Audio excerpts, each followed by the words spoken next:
Hey everyone, and welcome to my channel. Today, I'm going to be talking about how to add an employee to Podio. Before we get started, let's take a moment to think about why this is important. Podio is a powerful collaboration and project management tool that can help your team stay organized and on track. But in order to use Podio effectively, you need to have the right people in the system. So, if you're ready to learn how to add an employee to Podio, let's get started. Step 1. Sign in to your Podio account. If you don't have a Podio account, you'll need to create one first. Once you're signed in, you'll see your dashboard. Step 2. Click on the People tab. The People tab is located on the left-hand side of your dashboard. Step 3. Click on the Invite People button. The Invite People button is located at the top of the People page. Step 4. Enter the email address of the person you want to add.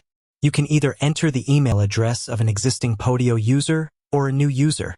Step 5. Select the role of the person you want to add. There are 3 different roles that you can assign to a user. Member. Members can access and view all of the workspaces in your organization. Contributor. Contributors can create and edit workspaces, tasks, and projects. Administrator. Administrators can manage all aspects of your Podio account, including creating and deleting workspaces, users, and roles. Step 6. Click on the Invite button. Once you've entered the email address and selected the role, click on the Invite button. Step 7. The person you invited will receive an email invitation to join your Podio account. Once the person you invited accepts the invitation, they will be added to your Podio account. Additional tips. You can also add people to Podio by clicking on the Add People button in the top right corner of any workspace.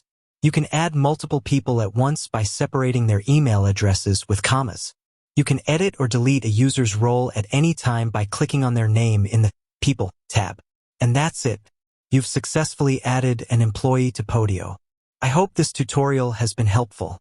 If you have any questions, please leave a comment below. With that said, thanks for watching, and until next time.